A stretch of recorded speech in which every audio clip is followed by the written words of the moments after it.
everybody to Live on Purpose. It's your girl Purpose, and we are back with another great episode. We just want to thank you for tuning in and also subscribing on YouTube to Purpose Speaks. Today, we have Tito Bradley right here from Cleveland, an author, and we're going to find out about serial killers. So sit back, relax, get your glass of wine, and let's get it. Live on Purpose, again, you can't stop a movement. Once it gets started, forward motion all the way. We want to take media to a different level. We want to tell stories that people want to hear.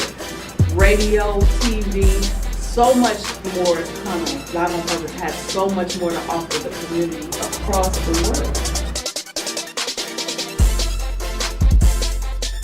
What's crazy is that I'm not inspired by your average everyday entertainer that you turn on the radio and hear. I'm inspired by people who have words to say that most people don't hear them. They go days and days without hearing. I'm inspired by the grandmother who's lived on her street for 52 years and has seen and heard everything and still stands regardless of how many people have gotten killed right in front of her eyes.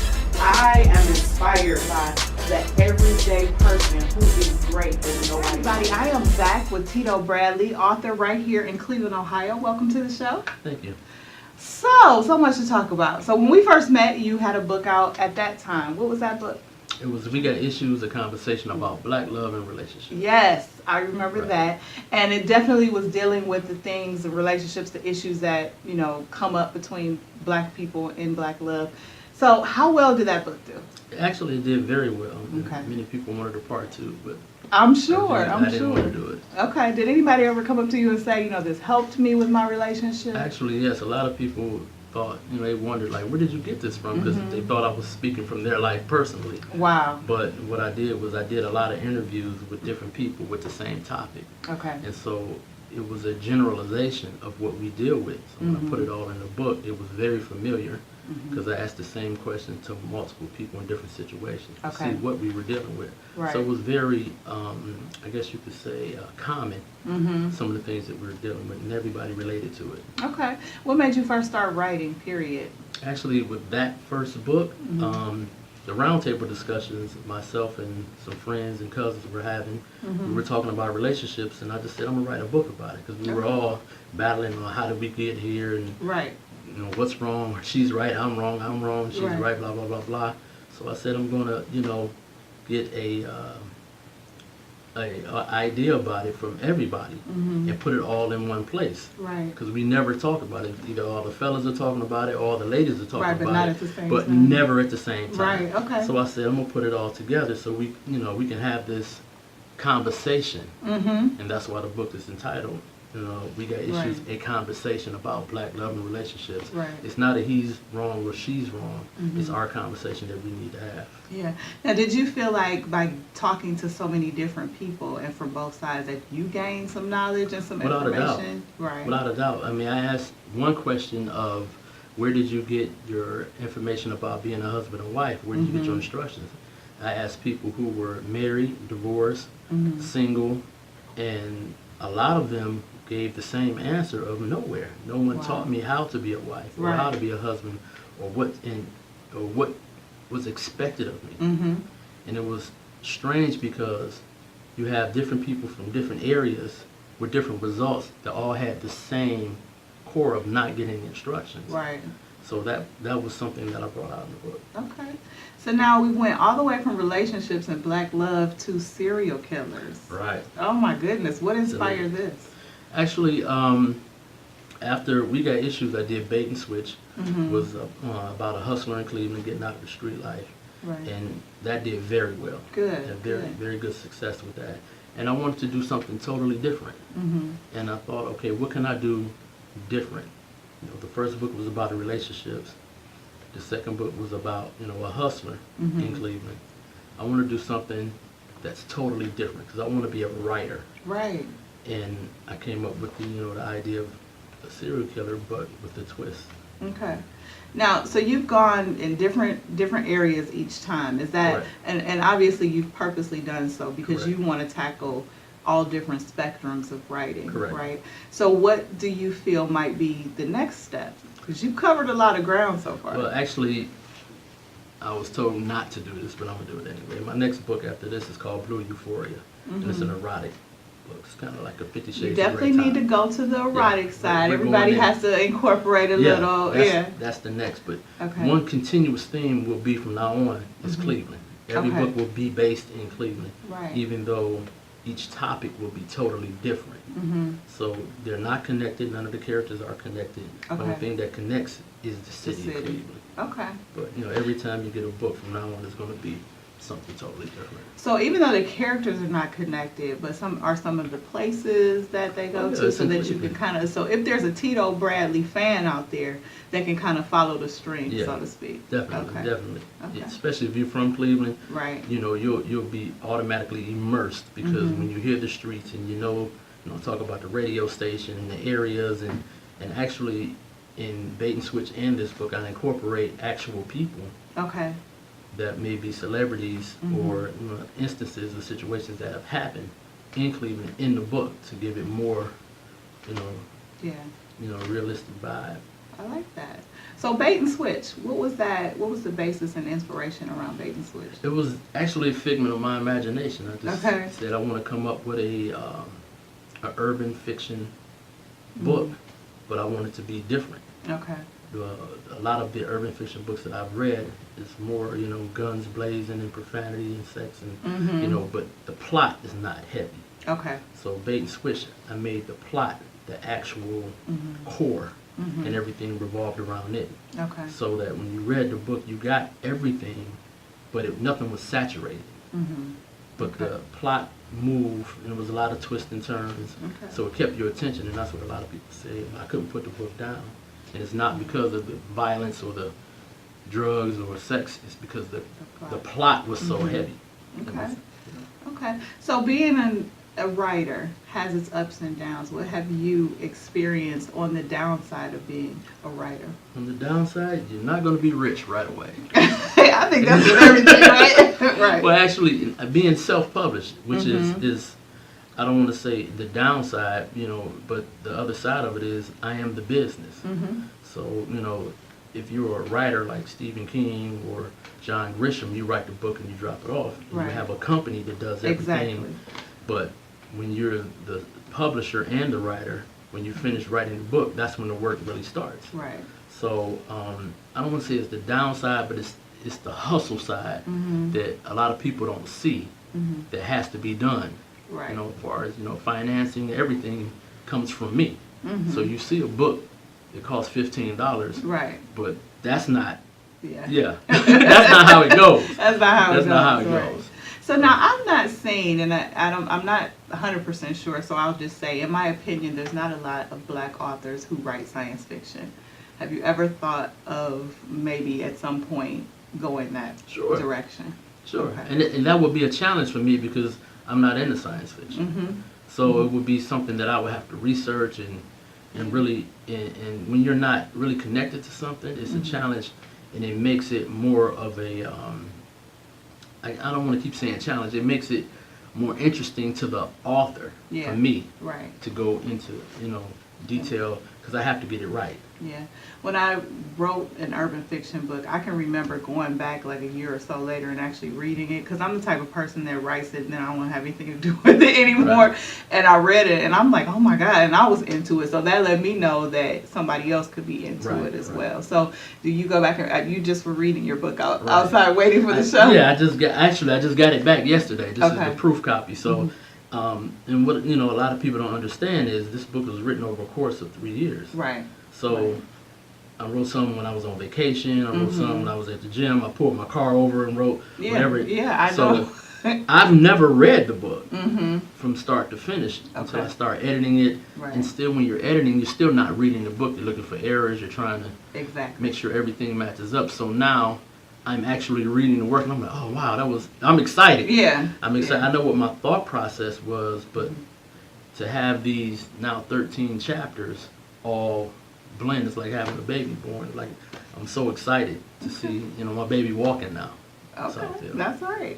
When we come back, we're going to talk to Tito Bradley more about his experience as an author here in Cleveland, as well as his new book about serial killers. We'll be back in just a second.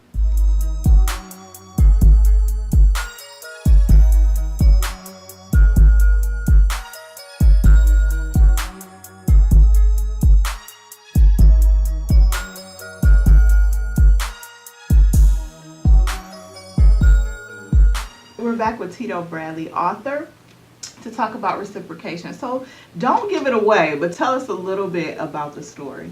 Well, the basis of the story is a serial killer that cannot be profiled, and that's the core of it. The second, I guess, the second level is there's two detectives, and one is about to retire and one just starting. So they have a battle of wits. The new detective is tech savvy. Right. You know, she's iPhone and Wi-Fi and internet. Right. And she's being mentored by a detective that's about to retire, and he's pen and pad. Right. You know, so they have their differences, and that combined with trying to catch a unconventional killer. Okay. Really, you know, has the story going.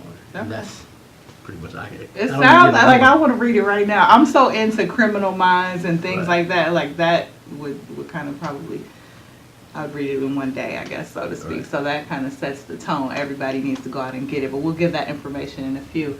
Some people say it's hard to make it in Cleveland. If you can make it in Cleveland, you can make it anywhere. And you've been pretty successful with your books. What do you attribute that to? The hustle. You know, I believe, you know, it's up to each individual. It's not a given that people will take to you. So you have to take it to them. You know, you can't. I see a lot of people make a product and they sit it, and that's it. You have to go out to, you know, every show, you know, you have to be in the mix, and you have to support other artists. Absolutely. And have an exchange with them. When they have an event, you need to be there.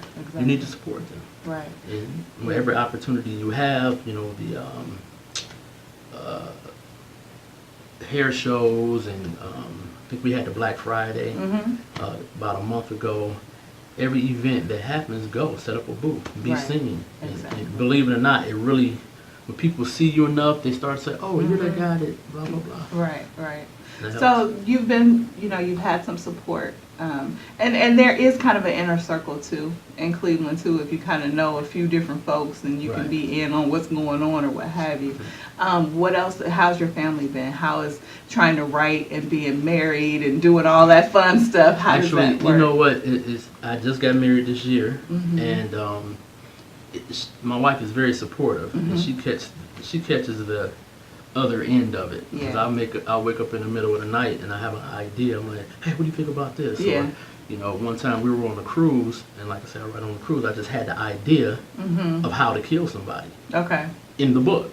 So we're walking, I say, I'm about to kill somebody. Just thinking out loud. She's like, what? I'm like, no, the book.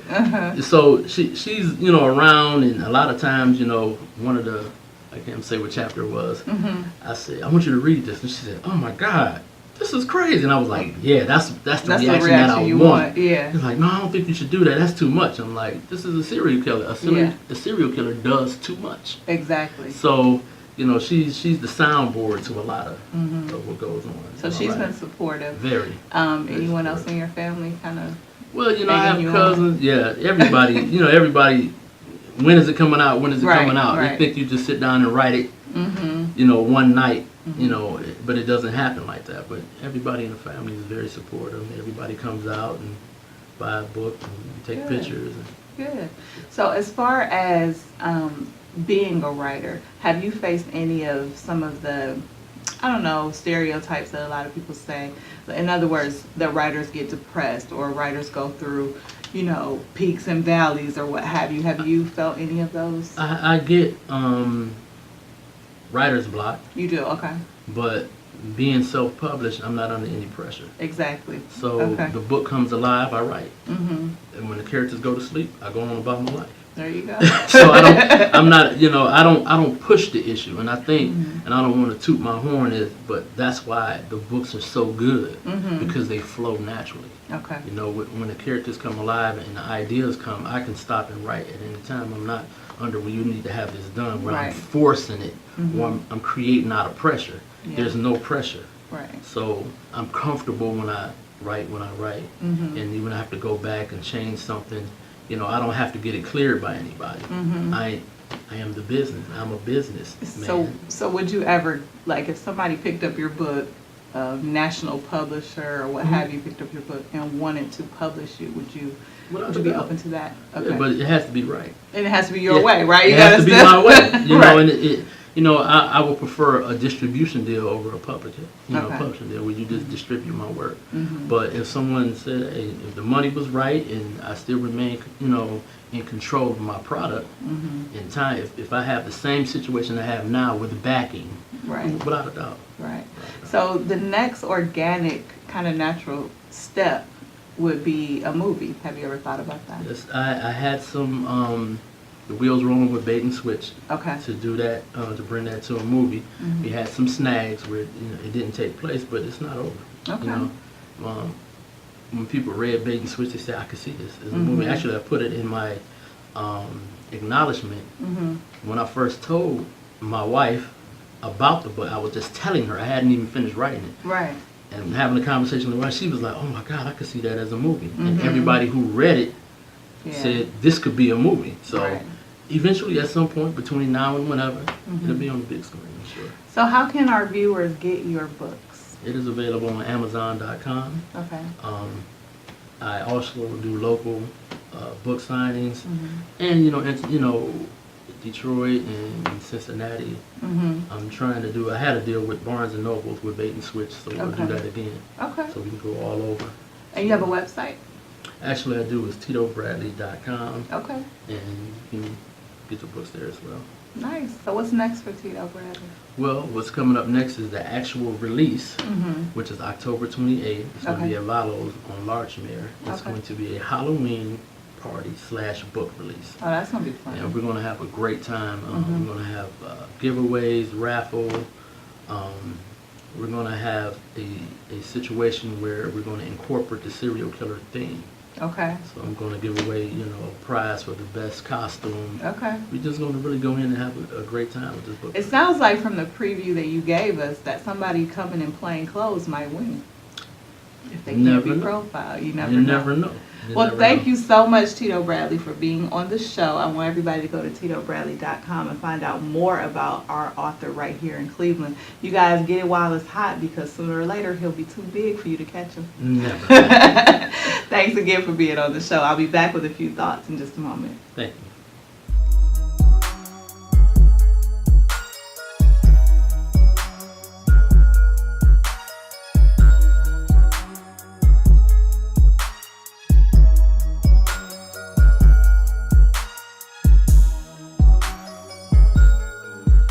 So that was another great show right here in season 6 with Tito Bradley, a Cleveland author, getting ready to roll out his 3rd book, Reciprocation. For those of you who don't know and want to know more about Tito Bradley, go to TitoBradley.com. Thanks for tuning in for another Saturday. We'll see you again real soon.